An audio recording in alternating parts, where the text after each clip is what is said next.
کی آواز بھی میرے نبی تو فخر رسل ہے، امت ان کی خیر امم، واہ واہ مجھ کو بھی ان کا کہلانا، مجھ کو بھی ان کا کہلانا کتنا اچھا لگتا ہے، واہ ماشاء اللہ رات کی خوشبو گھر میں بسانا کتنا اچھا لگتا ہے، عفو کرم ہے ظاہر ان کا، داد تیری علیکم سے، عفو کرم ہے ظاہر ان کا، لا تجریب علیکم سے، دشمن کو سینے سے لگانا، دشمن کو سینے سے لگانا کتنا اچھا لگتا ہے، بہت خوب ماشاء اللہ میرے ہر ایک حرف کو زخمی حب نبی سے نسبت ہے، میرے ہر ایک حرف کو زخمی حب نبی سے نسبت ہے، بزم میں آ کر نعت سنانا، بزم میں آ کر نعت سنانا کتنا اچھا لگتا ہے، دیواروں در کو مہکانا کتنا اچھا لگتا ہے، نعت کی خوشبو گھر میں بسانا کتنا اچھا لگتا ہے، بہت شکریہ، السلام علیکم، ماشاء اللہ تبارک ماشاء اللہ وعلیکم السلام، میں آپ تمام بھائیوں کا میں استقبال کرتا ہوں، اور شیخ محترم بقیہ سلف ڈاکٹر سید معراج ربانی حفظہ اللہ ہمارے درمیان تشریف فرما ہے۔ میرے بھائیوں وقت کافی ہو چکا ہے، کچھ کنیکشن میں پرابلم کے لیے یعنی میں آپ تمام حضرات سے معذرت خواہ اور زیادہ وقت نہ لیتے ہوئے میں شیخ محترم کو دعوت دوں گا کہ شیخ محترم آج کا اپنا خطاب جو واقع کربلا یا کربلا کی کہانی خود اہل بیت کی زبانی سے متعلق ہوگا، شیخ محترم سے گزارش ہے شیخ محترم آج کا یہ خوبصورت خطاب شروع فرمائیں۔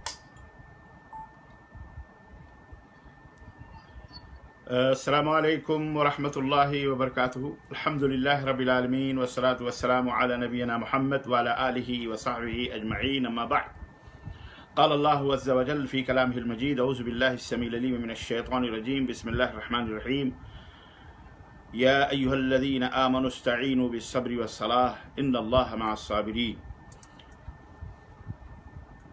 ولا تقولوا لمن يقتل في سبيل الله أمواتا بل أحياء ولكن لا تشعرون، ولنبلونكم بشيء من الخوف والجوع ونقص من الأموال والأنفس والثمرات وبشر الصابرين الذين إذا أصابتهم مصيبة قالوا إنا لله وإنا إليه راجعون، اللهم صل على محمد وعلى آل محمد كما صليت على إبراهيم وعلى آل إبراهيم إنك حميد مجيد، اللهم بارك على محمد وعلى آل محمد كما باركت على إبراهيم وعلى آل إبراهيم إنك حميد مجيد۔ تمام قسم کی حمد و ثنا کبریائی اور بڑائی اس اللہ عز و جل کے لیے لائق و زیبہ ہے جس نے ہمیں اور آپ کو پیدا فرمایا، اور بیش بہا درود و سلام اس ذات مبارکہ مطہرہ پر جن کا نام نامی اسم گرامی احمد مصطفیٰ محمد مصطفیٰ صلی اللہ علیہ وسلم۔